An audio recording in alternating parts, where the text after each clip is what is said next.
माखन चोर। हरी और परी दादी के गोद में बैठे थे। दादी भजन गा रही थी। सोसाइटी की औरतें भी साथ दे रही थी।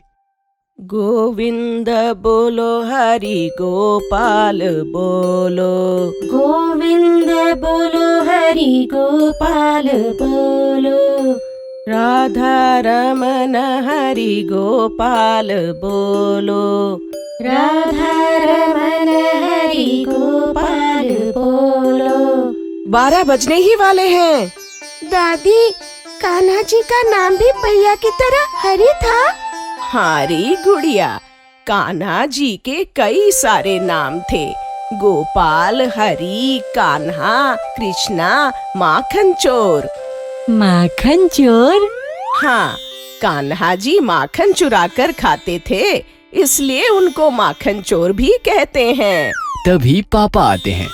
चलो 12 बज गए, पूजा शुरू करें। पूजा शुरू होती है और फिर पूजा समाप्त होती है। मम्मी सबको प्रसाद देती है। प्रसाद खाकर सारी औरतें अपने अपने घर चली जाती है। हरी, तू मेरे साथ किचन चल। परी, तू दादी के साथ सोने चली जा। आप भी जाइए। पापा, परी और दादी सोने के लिए चले जाते हैं। हरी मम्मी के साथ किचन में आता है।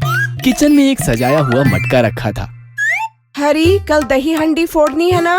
चल हम दोनों मटके में माखन भर देते हैं। मम्मी और हरी मिलकर हंडी में गोपाल काला भरते हैं। हंडी भरने के बाद मम्मी फूलों से हंडी ढक देती है और फ्रिज में रख देती है। चल, अब मैं सोने जा रही हूँ, तू भी सो जा। Good night. मम्मी चली जाती है। तब हरी सोचता है, मेरा नाम भी हरि है। कान्हा जी का नाम भी हरि था। कान्हा जी को माखन चोर कहते हैं, फिर मुझे क्यों कोई माखन चोर नहीं कहता? हरी के दिमाग में आइडिया आता है। आइडिया, अगर मैं इस हंडी में से सारा माखन चुरा लूंगा तो सब मुझे भी कान्हा जी की तरह माखन चोर कहेंगे। हरी फ्रिज खोलता है और मटका निकालता है। मटके में से सारा माखन बड़े से बर्तन में निकालता है और मटका फूलों से ढक देता है। अब ये बर्तन अपने कमरे में छिपा देता हूँ। हरी कमरे में बर्तन छिपा देता है और सो जाता है। दूसरे दिन सोसाइटी के सामने मैदान में सब इकट्ठा होते हैं। ढोल ताशे बजते हैं। हांडी लटकी हुई है। हरी और परी दादी के साथ है। बाकी बच्चे नाच रहे हैं। चलो बच्चों, बहुत हुआ नाचना, अब दही हांडी फोड़ो। पापा की बात सुनकर हरी खुश हो जाता है। अब आएगा मजा। सोसाइटी के मोटे मोटे लड़के हांडी के नीचे इकट्ठा होते हैं और एक दूसरे के ऊपर चढ़ते हुए हांडी तक पहुंचते हैं। सबसे ऊपर गोलू भैया थे। गोलू भैया हांडी में हाथ डालते हैं तो हांडी एकदम खाली थी। अरे यार! अचानक गोलू का बैलेंस बिगड़ जाता है और सब नीचे गिरते हैं। यह देख सब हंसने लगते हैं। माखन चुराना इतना आसान नहीं है गोलू, फिर से कोशिश करो, उठो। अरे दादी, माखन चुराने के लिए हंडी में माखन तो होना चाहिए। हंडी तो एकदम खाली है। क्या? ये कैसे हो गया? अरे, कल रात ही तो मैंने हरी के साथ मिलकर हांडी भर कर रखी थी। क्यों हरी? किसने चुराया माखन? कौन है माखन चोर? दादी की बात सुनकर हरी जोर से नाचने लगता है। मैं हूँ माखन चोर, मैं हूँ माखन चोर। कहो कहो, मुझे माखन चोर कहो। अरे ओ माखन चोर, ये क्या कह रहा है? दादी, कल रात मैंने सारा माखन चुरा लिया था ताकि सब मुझे भी माखन चोर कहे। यस। ये लड़का भी ना एकदम पागल है। तू माखन चोर है, पर तू पगला माखन चोर है। ऐसा क्यों कहती हो दादी? पगले, कान्हा जी अकेले माखन नहीं चुराते थे, अपने दोस्तों के साथ चुराते थे और उन्हें भी खिलाते थे। तूने तो दोस्तों को नाराज कर दिया। जा और माखन लेकर आ। लाता हूँ, पर एक शर्त है। क्या? दही हांडी तो मैं ही फोड़ूंगा। हरी, तू छोटा है अभी, अगले साल फोड़ना। कान्हा जी भी तो छोटे थे, उनके मम्मी पापा तो उन्हें नहीं रोकते थे। हरी की बात सुनकर सबको हंसी आती है। जा माखन चोर, माखन लेकर आ, हांडी भी तू ही फोड़ना। यस। हरी माखन का बर्तन लेकर आता है। मम्मी मटके में माखन डालती है। बच्चे फिर से एक दूसरे के ऊपर चढ़ते हैं। सबसे ऊपर हरी होता है और हरी दही हांडी फोड़ता है। जय बोलो माखन चोर की जय। गट्टू गोपाल। जन्माष्टमी की रात थी। रात के 9 बज चुके थे। गट्टू चिंकी के घर सोसाइटी की सारी औरतें और साथ साथ सारी बाल गोपाल सेना इकट्ठी हुई थी। कृष्ण भगवान के मंदिर में काफी सारे फल और विविध व्यंजन रखे हुए थे, जो देखकर बच्चों के मुंह में पानी आ रहा था। बच्चों, संयम रखो, अभी तो हमें बहुत कुछ करना है। कान्हा जी का नाम स्मरण करना है, उनके भजन गाने हैं और कृष्ण जन्म की कहानी भी सुननी है। कहानी का नाम सुनते ही बच्चों की भूख एकदम छूमंतर हो गई। ये कहानी द्वापर युग की है। द्वापर युग में राजा उग्रसेन नाम का राजा रहता था। उसका एक अत्याचारी दुराचारी बेटा था, जिसका नाम था कंस। कंस मतलब कंस मामा? हाँ, वही कंस मामा, पापी अत्याचारी कंस, जो नागरिकों के ऊपर कई प्रकार के अत्याचार करता था। वो कंस मामा कैसे बना, ये हम सब इस कहानी में देखेंगे। कंस बड़ा दुष्ट था। अपने पिता को धोखा देकर वो नगर का राजा बन बैठा था और लोगों पर अत्याचार करता था। उसकी एक बहन थी, देवकी।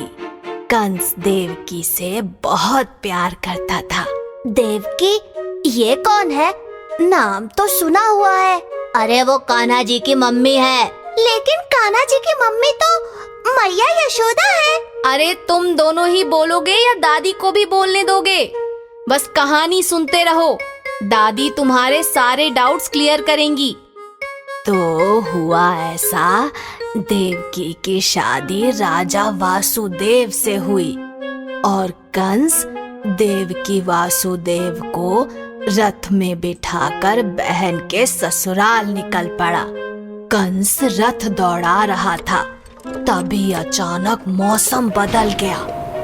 तेज तूफान आया, बिजलियां कड़कड़ाने लगी और आकाश से आकाशवाणी हुई। क्या थी वो आकाशवाणी? हे दुष्ट कंस, जिस देवकी को तू रथ में बिठा कर ले जा रहा है, उस देवकी का 8वां पुत्र तुम्हारा वध करेगा। अरे बाप रे! फिर क्या? कंस ने देवकी और वासुदेव को कारागृह में यानी अपने नगर के जेल में बंद कर दिया। और जब भी वासुदेव देवकी का कोई बच्चा होता, पहरेदार कंस को खबर करते और कंस जाकर उस बच्चे को मार देता। ऐसे करते करते कंस ने देवकी के 7 बच्चों को निर्दयता से मार दिया। How sad! मुझे नहीं सुननी ये कहानी। चिंकी सुनो तो, आगे हमारे हीरो की यानी हमारे कृष्ण कन्हैया की एंट्री होने वाली है। हाँ, भगवान विष्णु कंस का संहार करने के लिए देवकी वासुदेव के 8वें पुत्र बनकर जन्म लेने वाले थे। मतलब कंस अब 8वें पुत्र को भी मार देगा?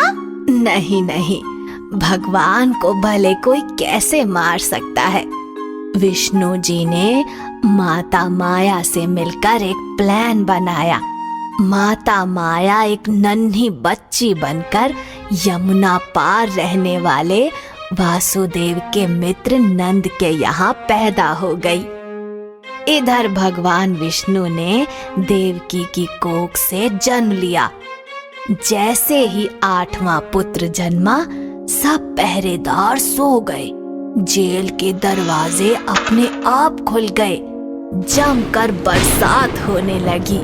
और फिर वासुदेव जी बच्चों को एक टोकरी में रखकर यमुना नदी पार करते हुए नंद जी के यहाँ जाने लगे।